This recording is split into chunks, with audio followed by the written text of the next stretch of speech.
Assalamualaikum warahmatullahi wabarakatuh. Waalaikumsalam warahmatullahi wabarakatuh. Alhamdulillahirrahmanirrahim. Kita pada saat ini berada di podcast Masa Tua Kabupaten Pasar Utara. Dan kita kehadiran tamu-tamu yang sangat luar biasa, bunda-bunda yang sangat cantik pada sore hari ini. Karena ibu Ya itu, karena ibu-ibu mereka cantik. Nah, ini dari Muslimat anak cabang dari Pasar Utara. Dan kita ngobrol-ngobrol pada saat ini terkait dengan kegiatan-kegiatan Muslimat. Dan sebenarnya kita itu banyak orang-orang mengakui dirinya adalah orang NU. Ibu-ibu mungkin juga banyak mengakui saya itu Muslimat, tapi Muslimat itu sebenarnya apa sih Muslimat itu? Kadang Muslimat sendiri nggak tahu. Nah, ini kita ngobrol-ngobrol sebenarnya Muslimat itu apa sih Bu sebenarnya? Gimana Bu? Ayo Bunda Tina yang lebih pengalaman dari saya. Nanti saya Ya, orang itu paham tanya-tanya dengan lagi. Muslimat. Nanti pengajian aja nggak mau tahu, apalagi orang-orang yang nggak pernah pengajian. Silakan. Ya Ustaz, terima kasih. Saya juga sebetulnya ya memang dari dulu memang mengikuti pengajian dari Fatayat, terus Muslimat sampai sekarang itu kita memang selalu mengikuti pengajian itu. Pada dasarnya yang saya tahu aja ya Ustaz ya, Iya, bahwa iya. Muslimat itu otomatis ahli sunnah wal jamaah. Jadi kita pedomannya itu dari ahli sunnah wal jamaah. Jadi apa-apa yang kita lakukan sesuai dengan ulama-ulama kita terdahulu. Nah, kata yang namanya itu Muslimat pasti identik dengan ahli sunnah al jamaah, dan kegiatan yang dilakukan pastilah berupa yasinan kah, tahlil, bahkan juga pembacaan sholawat-sholawat. Mungkin beda dengan yang lainnya. Mungkin untuk sementara itu dulu Ustaz. Mungkin Oke. bisa disambung lagi dengan Berarti iya. identik. Berarti Muslimat itu memang identik dengan NU, tetapi untuk ibu-ibunya ya. Iya. Jadi berarti untuk ibu-ibunya. Nah, sementara kalau Fatayat itu juga termasuk ibu-ibu atau termasuk pemuda ceweknya ya? Fatayat itu sama dengan anaknya, anak kita ya, adik. Karena memang dia ada anak yang tertua lah istilahnya. Oh, gitu. Karena kan Fatayat itu istilahnya anak tertua, karena di bawahnya juga ada IPPNU, anak remajanya. Nah, itu ada batas umurnya. Maksimal Fatayat itu dikatakan Fatayat itu maksimal berusia 45 tahun. Nah, setelah itu baru kita masuk ke dalam Muslimat. Ada batasan lain. Ada batasan Ada batasan umur usia. ya, batasan usia. Jadi jangan sampai orang Muslimat yang usianya 50 tahun tetap masuk Fatayat. Sudah salah itu. Kadang ada ibu-ibu yang salah, saya ikut Fatayat, padahal dia usianya sudah 60 tahun. Harusnya dia sudah masuk ke dalam kategori ibu Muslimat. Terus kegiatan dari Muslimat sendiri tadi selain ngaji ya, biasa kalau kita tahu orang NU itu ya tahlilan, ya sholawatan, yasinan, bid'ah dan sebagainya. Tapi saya kok sering tahu kadang-kadang ibu-ibu itu ada santunan sosial. Nah, itu gimana itu? Apa termasuk salah satu kegiatan Muslimat? Ada santunan-santunan itu. Iya ya Pak Ustadz. Kalau di dalam kegiatan Muslimat itu banyak kita melakukan. Ada yang di bidang sosial, itu contohnya yang untuk mengadakan santunan anak yatim, itu yang bagian bidang sosial seperti itu.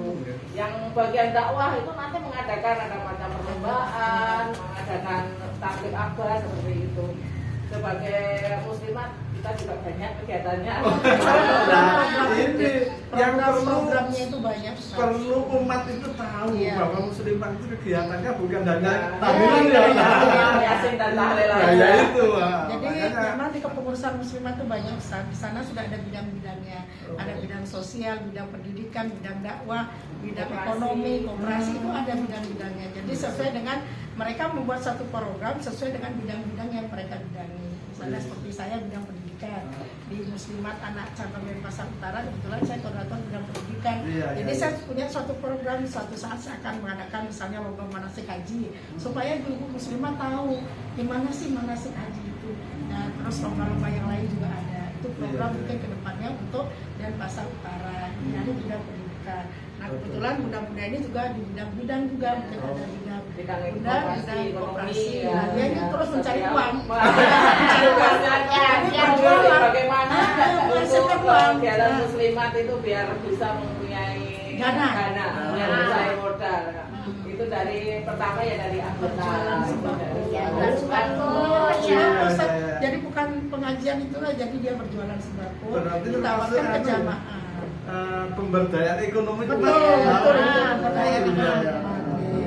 Tapi pemberdayaan ekonomi umat itu sudah menyangkut peningkatan ekonomi masing-masing anggota atau ke organisasi itu biar nggak setiap ada kegiatan urunan dari Nah, betul itu. Ustaz. Tujuannya sepertinya seperti itu. Kalau kita sudah mempunyai saldo banyak nih di organisasi, kan nggak mungkin kita mau tarik urunan. Nah. Itu yang diharapkan seperti itu. Nanti takutnya NU itu narik urunan. Ya memang identik orang mengatakan NU, nunut. Nah, nunut urunan. Semuanya, ya. Itu kadang salah cara ininya, cara pandangnya. Tapi ya kita akui memang muslimah itu banyak banget program-programnya. Ya, Insya ya. Allah sudah kita laksanakan khususnya di wilayah Denpasar Utara. Terus kalau tadi program muslimat yang di bagian pendidikan itu ada lomba manasik haji. Iya. Lomba manasik haji itu biasanya dilakukan untuk ibu-ibu muslimat atau mungkin dari anak-anak TPQ atau dari mungkin anak TK atau MI gitu. Ya. Kalau untuk saat ini kami hanya memprogramkan khusus untuk ibu-ibu majelis taklim. Ibu, memang suatu saat kita pengen sih mengadakan lomba semacam biar lomba manasik haji yang mana sudah juga diadakan di RA atau PAUD itu sebetulnya juga pengen kita laksanakan, tapi untuk sekarang ini sasaran kita ibu-ibu dulu lah supaya mereka juga tahu istiqoah untuk melaksanakan ibadah haji, apa sih yang akan dilaksanakan pada saat ibadah haji. Itu tujuan kami dari awal. Jadi ya mudah-mudahan program ini bisa kita laksanakan, yang mana sudah kita programkan insya Allah di bulan Mei, insya Allah ya Ustaz, mudah-mudahan terlaksana. Itu sudah kita programkan dan bisa berjalan. Berarti nanti kalau sudah belajar manasik itu hadiahnya nanti umroh. Setelah menang diperhatikan lah. Kita insya Allah mencari sponsor yang siap untuk membiayai. Mudah-mudahan ada istilahnya sponsor yang siap memberangkatkan dengan umroh itu. Mungkin Pak Lukman ada mungkin channel ya yang punya travel lah yang Ya, bisa insya Allah. nyambungin agar kita itu lebih semangat lagi. Ya. Kalau sudah ada yang mensupport, insya Allah kita semangat. Semangat. Itu masalahnya kalau travel itu supportnya adalah hanya untuk foto. Voucher pendaftaran selama ini Ustaz, yang saya tahu hanya berupa voucher pendaftaran. Jadi istilahnya dia hanya memberikan voucher sejumlah 2,5 juta misalnya. Jadi pada saat kita mendaftar ke travelnya beliau, kita sudah dibiayai dengan biaya 2,5 juta. Sebetulnya itu juga membantu. Tapi kita kan pengennya yang gratis ya. Ya, yang full. Ya, Kalau nggak foto sekalian diuangkan itu kan yang jelas. jelas itu. Ya, Iya, ya. Terima kasih. Kita ngobrol-ngobrol terkait dengan kegiatan muslimat yang sangat luar biasa.